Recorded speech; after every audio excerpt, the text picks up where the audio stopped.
நீங்கள் பார்த்துக் கொண்டிருப்பது உங்கள் விஜய்.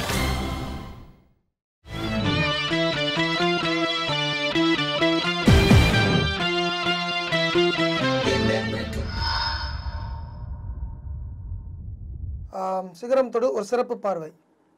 இந்த சிறப்பு பார்வைக்கு முழு பார்வையாக எனக்கு இருந்த என்னோட பிரதர், என்னோட காட்ஃபாதர்னு சொல்லுவேன் இந்த படத்தை பொறுத்தளவு, திரு இமான் அவர்கள் இப்போ என் கூட இருக்காரு.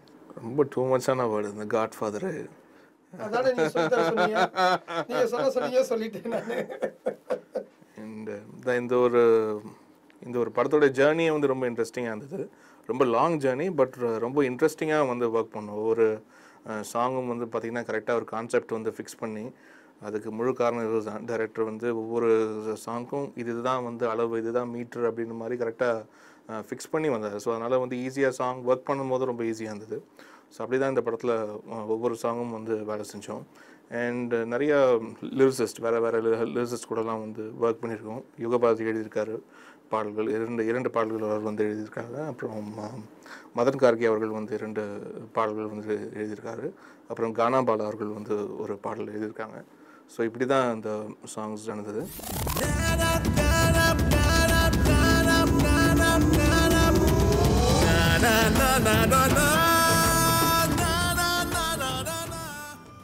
பிடிச்ச சாங் அப்படின்னா முதல் சாங்ல நீங்களே வச்சுட்டீங்களே, பிடிக்குதேன்னு. அதான் அந்த சாங் தான் ஃபர்ஸ்ட் கம்போஸ் பண்ணோம். பிடிக்குதே திரும்ப திரும்ப உன்னை அப்படின்ற ஒரு பாடல், ஒரு நல்ல மெல்லிசை பாடல் இது. ஸோ எப்போவுமே எனக்கு மெலடிஸ் ஒர்க் பண்ணுறது எனக்கு ரொம்ப பிடிக்கும். ஏன்னா நான் ஒரு லிஸ்னராகவும் அப்பார்ட் ஃப்ரம் ஒரு மியூசிக் டைரக்டராக இல்லாமல் தனியாக ஜஸ்ட் ஒரு நல்ல ஒரு இசை ரசிகனா எனக்கு எப்போவுமே வந்து மெல்லிசை பாடல் கேட்கறது ரொம்ப பிடிக்கும். ஸோ அதனால் அந்த மாதிரி படத்தில் சுச்சுவேஷன் ஒரு 5 பாட்டு எந்த டேரக்டர் சொன்னாலும் அதில் எந்த மெலடி சாங்காக இருக்கோ அதை மட்டும் சூஸ் பண்ணி முதல்ல அதை கம்போஸ் பண்ணலாம் அப்படின்னு சொல்லுவேன் நான். ஸோ அப்போ தான் எனக்கும் அந்த நல்ல ஒரு பாசிட்டிவ் மைண்டோட ஆரம்பிக்கும் அப்படின்ற மாதிரி ஒரு வைப் எனக்குள்ள. ஸோ அப்படி தான் இந்த படத்தில் வந்து அந்த ஒரு பிளேஸ்மெண்ட், செகண்ட் பிளேஸ்மெண்ட் படத்தில். ஸோ அது இப்போ பிடிக்குதே திரும்ப திரும்ப உன்னை அப்படின்ற ஒரு பாடல், அந்த லைனும் ரொம்ப பாசிட்டிவாக இருந்துச்சு. ஸோ அப்படி ஒரு பாடல் முதல் பாட்டாக இந்த படத்தில் வந்து ரெக்கார்டிங் செஷனும் நடந்தது. ரொம்ப சந்தோஷமாக இருந்தது.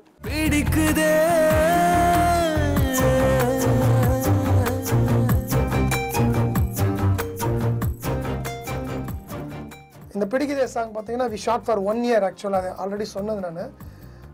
ஹிமாலயாஸில் நார்தர்ன் லைட்ஸ் கிடைக்கிறது ரொம்ப கஷ்டம். ஸோ அந்த நார்தர்ன் லைட்ஸுக்காக காத்திருந்து ஒரு 2 days போனமே, இந்த மேல 2 days எடுத்து அந்த சாங் கம்ப்ளீட் பண்ணோம். ஒண்டர்ஃபுல் ஆர்கஸ்ட்ரேஷன், ஒரு பிச்சிருப்பார் அந்த சாங்கோட. அது கேட்கும் போதே ஒரு மாதிரி அந்த ஹிமாலயாஸில் நமக்கு இமேஜினேஷன் வரும். அப்படியே ஹிமாலயாஸில் போகிற மாதிரி, அப்படியே அந்த ட்ராவலிங்கு, அந்த விண்டு, ப்ரீஜி சவுண்ட்ஸு எல்லாமே. ஸோ அந்த சாங் வந்து யார் பாடினாங்கன்னு பார்த்தீங்கன்னா my ever favourite Shreya Ghoshal. மொத்த காலில் நின்று எனக்கு அவங்க பார்க்குறாங்களோ அவங்க பாடுறாங்களோ இல்லையா அவங்கள முதல்ல பார்க்கணும்ப்பா அப்படின்ட்டு அவர்கிட்ட சொன்னோன்னுமே டக்குன்னு. ஏன்னா ஆஸ் யூஷுவல் இமான்ஜியும் ஸ்ரேயா கோஷலும் சேர்ந்த எல்லா சாங்குமே சூப்பர் டு போயிட்டேன். ஸோ அதில் எனக்கும் ஒரு சின்ன ஒரு ஆசை என்னன்னா, என் படத்துலையும் இந்த சாங் ஸ்ரேயா கோஷல் பாடணும் அப்படின்னு சொன்ன உடனே he made the arrangements. We went to Bombay. So பார்க்குறவங்களுக்கு அப்போ இது ஒரு செய்தி என்னன்னா வந்து, இது ஒவ்வொரு படத்துலையும் நானாக விருப்பப்பட்டு ஸ்ரேயா கோஷல் பாட வைக்கிறது கிடையாது. இன்னொரு பக்கம் டேரக்டர்ஸும் வந்து விருப்பப்படுறாங்க, அது ஒரு சாங் அவங்க பாடினால இருக்குன்னு விருப்பப்படுறாங்க, இல்லை பாட வைக்கிறோம். ஆனால் அங்கே பாடும்போது பார்த்தீங்கன்னா அவங்களோட ரியாக்ஷன்ஸு, அவங்களோட இதெல்லாம், இவரை பார்த்த உடனே ஒரு சிரிப்பு, அப்படி ஒரு சிரிப்பு அவங்களுக்கு. என்னன்னா அவங்க சொன்ன இதே வார்த்தை, நான் எந்த சாங் இவர் கூட ஒர்க் பண்ணுறேனோ அது சூப்பர் டூப்பர் ஹிட்டு. எனக்கு பிடிச்ச மியூசிக் டைரக்டர், எனக்கு பிடிச்ச songs, he will always give me the songs which live for so many years அப்படின்ட்டு இந்த பாட்டு பிடிக்குது அவங்க தான் பாடினாங்க. Enjoyed a lot.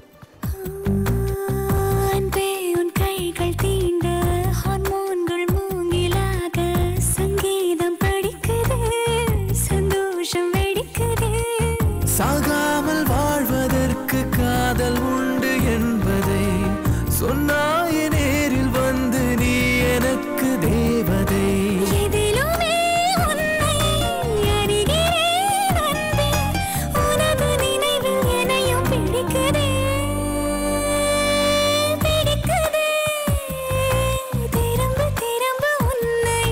பிடிக்குதே திரும்ப திரும்ப திரும்ப உன்னை.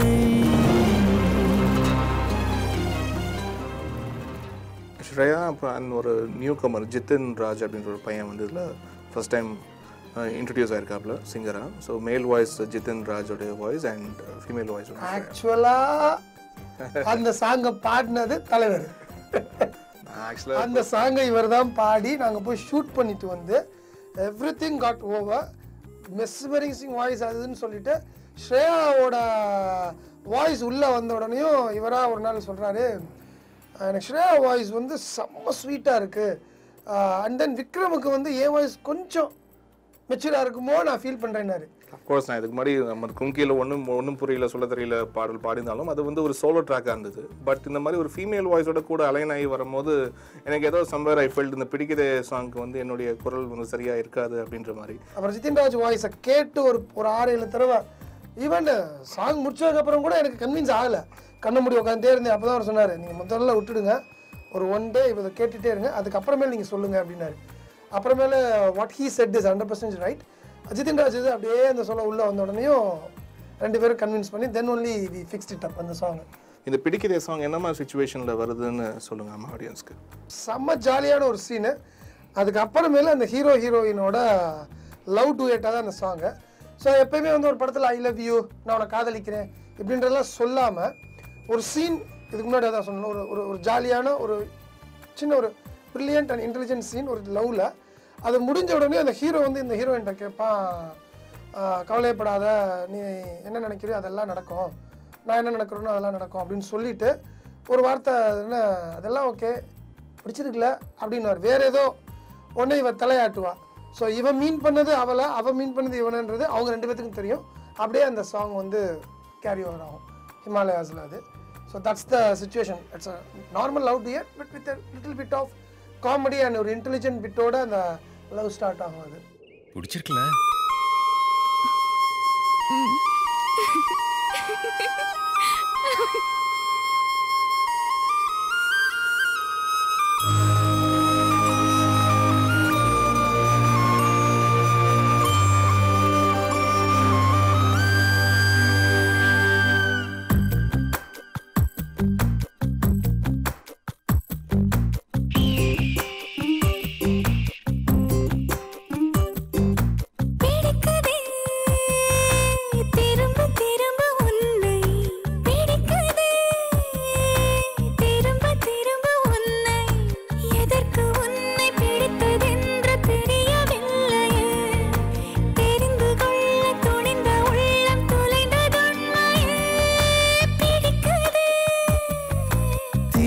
திரும்ப உன்னை பிடிக்குதே, திரும்ப திரும்ப உன்னை, எதற்கு உன்னை பிடித்ததென்று தெரியவில்லையே, தெரிந்து கொள்ள துணிந்த உள்ளம் தொலைந்தது உண்மையே, பிடிக்குதே, திரும்ப திரும்ப உன்னை பிடிக்குதே.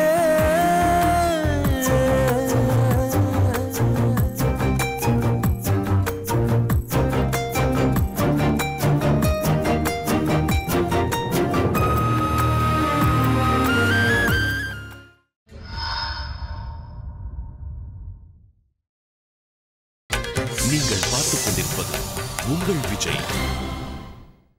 பேசிக்காக இந்த படம் வந்து சிகரம் தொடுன்றதே வந்து it's a father and son relationship தான். பொதுவாகவே ஒரு அப்பா அப்படின்னா ரொம்ப கண்டிப்பாக இருப்பாங்க. அப்பாவுக்கு பையனை பிடிக்காது, இல்லை பையனுக்கு அப்பா பிடிக்காது. அப்பா ஏதாவது சொன்னால் செய்ய மாட்டாங்க, பையன் ஏதாவது சொன்னால் அப்பா ஏற்று பேசுவார். ஸோ இந்த மாதிரி வந்துட்டு இருக்க படங்களில் 2 குட் கேரக்டர்ஸ் அவங்களோட அன்பு, அதனால அவங்களுக்கு வர பிரச்சனை என்ன? ஸோ அது அப்படி பண்ணணும்.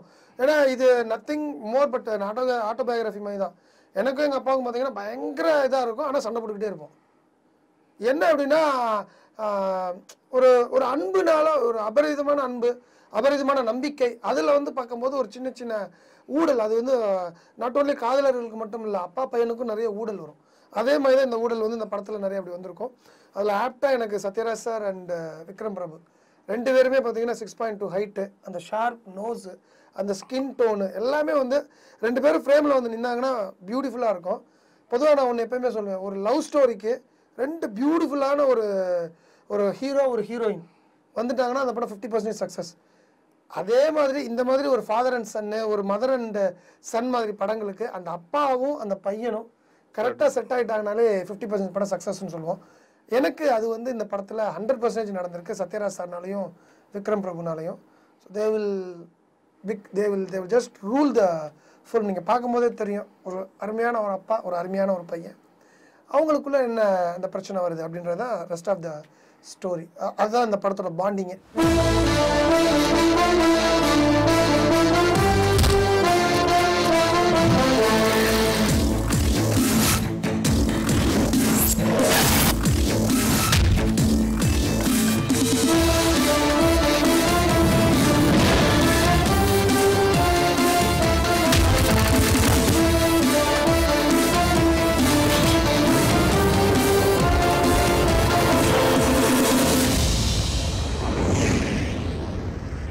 லைஃப் ஜெயிக்கிறதுக்கு எல்லாருக்கும் ஒரு சான்ஸ் கொடுக்கும், ஜெயிச்சிடணும்.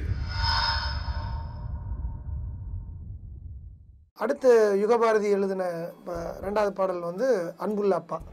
அன்புள்ள அப்பா அந்த பாட்டு பார்த்தீங்கன்னா ஒரு எல்லா ஃபாதர்ஸ்க்கும் ஒரு மிகப்பெரிய ஓடு அப்படின்னு சொல்லலாம் இந்த சாங். ஏன்னா நிறைய அம்மா பாடல்கள் இருக்குது நம்மளோட தமிழ் சினிமாவில். அப்பா பாடல்களோட எண்ணிக்கை வந்து ரொம்ப ரொம்ப குறைவு.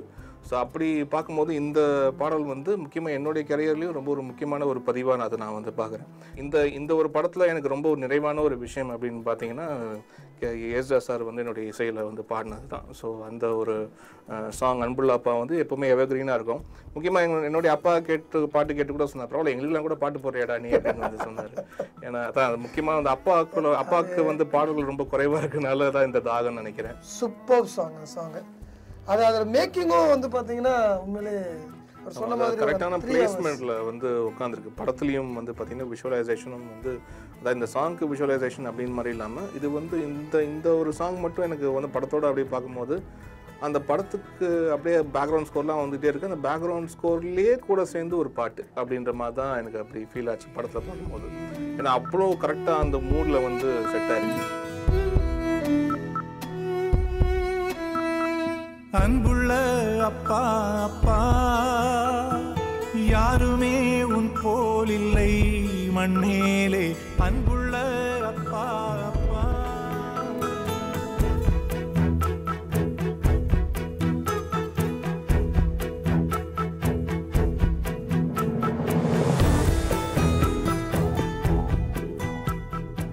படத்தோட 3வது பாடல் ஒரு செம கானா பாட்டு. சீனு ஓவர் சீனு போட்டதெல்லாம் வீணு. இதுதான் பாடல். இவர்கிட்ட அந்த சாங்கை டிஸ்கஸ் பண்ணி முடிச்ச உடனே யார் லிரிக் எழுத வைக்கலாம் அப்படின்னு உடனே நான் சொன்னது, இன்னைக்கு இந்த பாடலை வந்து ஒரு பட்டி தொட்டி பசங்கள்லாம் என்ஜாய் பண்ணி கிளாப் பண்ணுறாங்க அப்படின்னா கானாபாலா. ஸோ நான் கானாபாலான்னு சொன்ன உடனே ஓகே வர சொல்லுங்க, நம்ம மீட் பண்ணுவோம் பேசிடுவோம் அப்படின்ட்டாரு. உடனே அவர் வந்துட்டார்.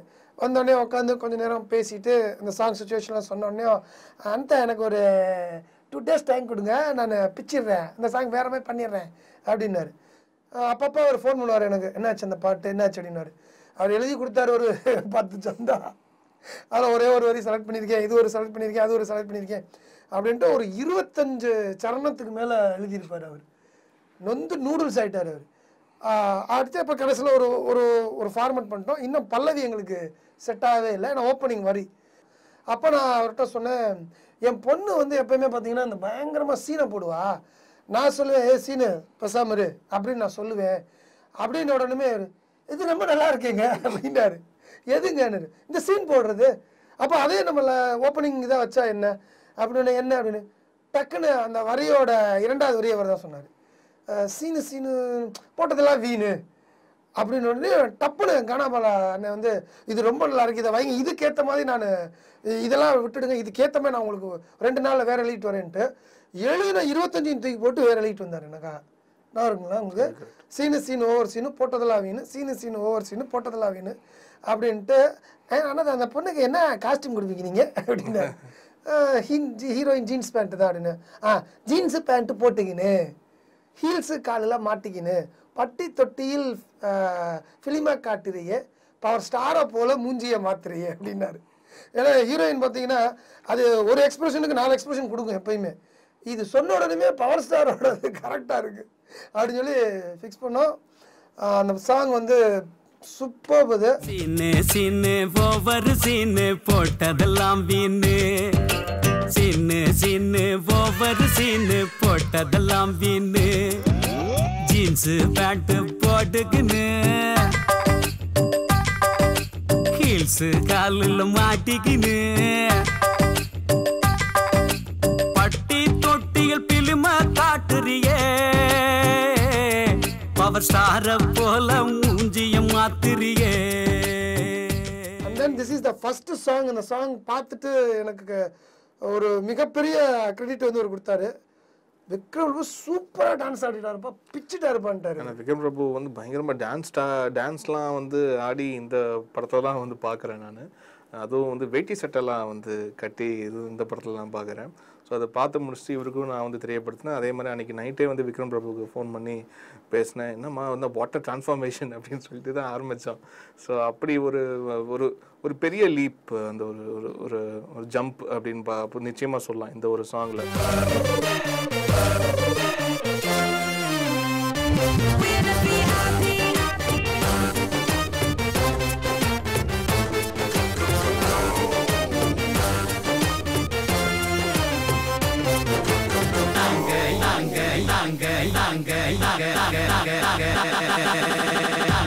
இல்ல வேஸ்டேஜ்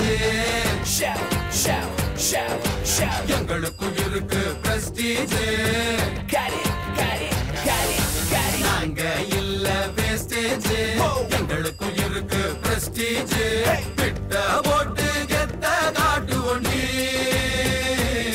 உங்களை ராட்டினம் போல சுத்த விடுவோண்டி. அடுத்து மிகப்பெரிய அந்த சாங்க்கு பலம் ராஜு மாஸ்டர். முதல்ல ராஜு மாஸ்டர் சொன்னது வந்து இதில் இமான் ஒரு சீன் வரணும் அப்படின்ட்டார். நான் உடனே அதில் தலைவர் நான் சொன்ன உடனே வந்துடுவார், அதெல்லாம் நான் கூப்பிட்டு வந்துடுறேன் அப்படின்ட்டு வாக்கு கொடுத்துட்டு இங்கே வந்த உடனே வருவார். நீங்கள் என்ன சொன்னாலும் நான் கேட்பேன், நான் வரமாட்டேங்கன்ட்டார். அது வந்து பயங்கரமாக ஃபோன் பண்ணி வந்து கிட்டத்தட்ட பேசிக்கிட்டே இருக்காரு. ஒரு 20 நிமிஷமாக வந்து வேறு ஏதாவது டாபிக் சேஞ்ச் ஆகாரம் பார்த்தா இல்லை நீங்கள் அன்றைக்கி ஷூட்டிங் வந்துடுங்க, இப்படியே ஷூட்டிங் சம்மந்தமாகவே பேசிட்டே இருக்காரு. எனக்கு ஏற்கனவே ஒரு வாட்டி நம்ம அந்த நமிதா புகழ் பாடலோட போதும், அந்த பெருமையோட நான் இருந்துக்கிறேன் அப்படின்னு மாதிரி சொல்லி அப்புறம் வேணாம் அப்படின்னு சொல்லி அப்போ நான் தவிர்த்துட்டேன் நான். அதனால டக்குன்னு ஒரு வரல என்னொன்று இன்னொரு பிளான் பண்ணி 2 விக்ரம் பிரபு மாற்றணும். அதை டக்குன்னு ஸ்பாட்லேயே அதை 2ஆ மாற்றி அதை பண்ணி அது பயங்கரமாக பார்த்தேன்னா சாங்க்கு வந்து அது பெருசாக ஒர்க் அவுட் ஆயிடுச்சு. அப்போ சொன்னார், பார்த்தீங்களா நான் வந்திருந்தா கூட இப்படி ஒர்க் அவுட் ஆயிருக்காது, நான் வரல என்னன்னு டக்குன்னு ஒர்க் அவுட் ஆயிடுச்சு பார்த்தீங்களா அப்படின்னாரு.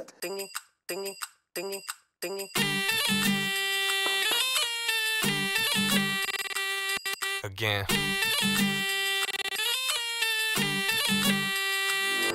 Girls.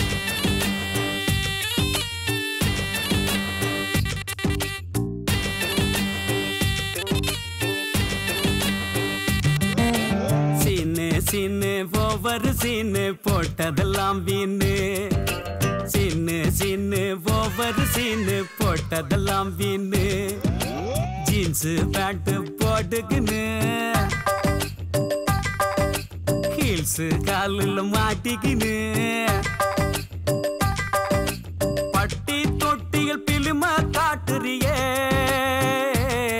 பவர் ஸ்டார போல மூஞ்சிய மாத்துறியே. சீனு சீனு ஓவர் சீனு போட்டதெல்லாம் வீணு. சீனு சீனு ஓவர் சீனு போட்டதெல்லாம் வீணு.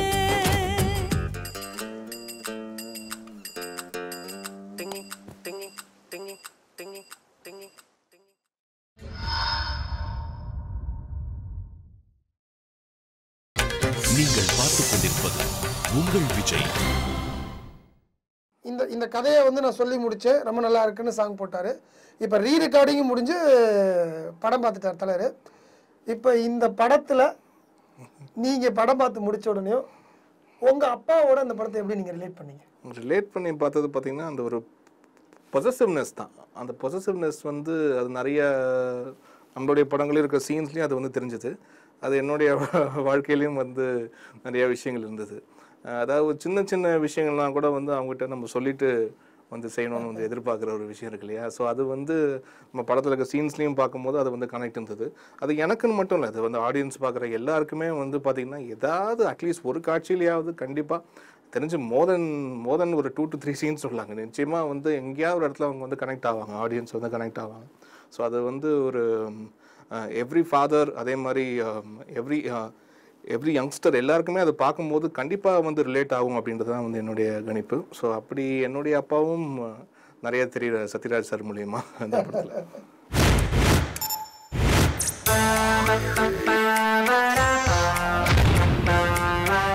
இந்த காலத்துல எந்த புள்ள அப்பா பேச்ச கேக்குறாங்க?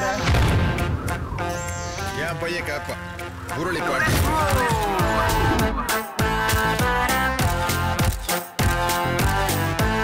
என்கிட்ட கேட்காம எந்த ஒரு விஷயம் செய்ய மாட்டேன் தெரியுமா? கோவா கிளம்புறோம் அப்பாக்கு தெரியாம. கோவால போய் இறங்குனதும் நீ ஆசைப்பட்ட மாதிரி ஒரு கனவு கண்ணி வருவா பாரேன். இதுவா?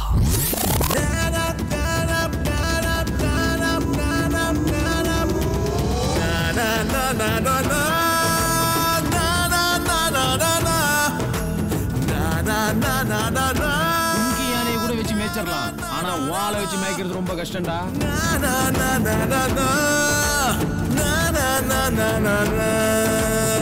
பொண்ணுங்களை ஏன் தெரியுமா பேபின்றாங்க? பேனா பேய், பீனா பிசாசு. பொறுக்கி பொறுக்கி ஏன்டி அடிச்ச? 8ஆம் கிளாஸ் பாட புத்தகத்துல இருக்கு, படிச்சு தெரிஞ்சுக்க. என் லைஃப்ல நடந்த எல்லா பிரச்சனைக்கும் நீ தான் காரணம். உனக்கும் எனக்கும் இனிமே எந்த பிரச்சனையும் வராது. பிரச்சனை வந்துருச்சு sir.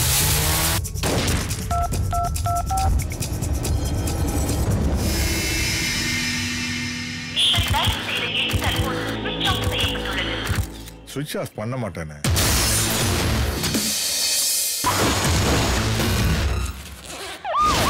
ATM robbery and murder case sir. ஒரே நைட்ல நிறைய ஏடிஎம்ல திருடி இருக்காங்க சார். போலீஸ் தூக்குறா சார். போலீஸ்லாம் தூய் நகுது.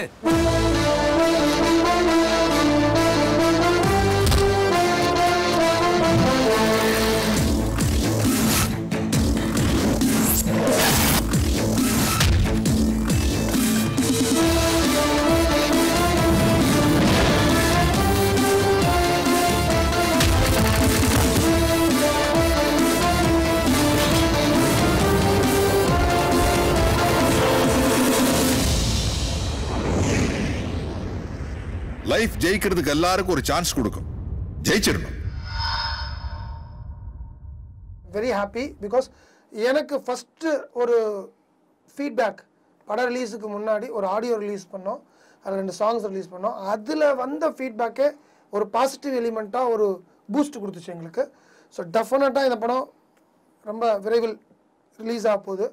சாங் சைடும் சரி, படம் சைடும் சரி, ரொம்ப ஒரு நிறைவான படமாக இருக்கும். ஏன்னா ஒரு விக்ரம் பிரபு, ஒரு சத்யராஜ், ஒரு மோனல் கஜ்ஜர், ஒரு சதீஷ், ஈரோடு மகேஷ், கோவை சரளா, சிங்கம் புலி அப்படின்னு பார்த்தீங்கன்னா ஒரு பெரிய டீம். ஒரு எவ்வளோ சீரியஸாக போனாலும் ஒரு சின்ன சின்ன காமெடி பீட்ஸ் படத்தில் அங்கங்கே அடிச்சுட்டே இருந்திருப்போம். ஸோ கன்ஃபார்மாக ஒரு நல்ல ஒரு ஜாலி ரைடு, ஒரு ஃபேமிலி ஹோல்சம், ஒரு ஃபேமிலி என்டர்டெய்னராக சிகரம் தொட்டு கன்ஃபார்மாக இருக்கும். Please do watch it in theatres and give your support. நன்றி, வணக்கம்.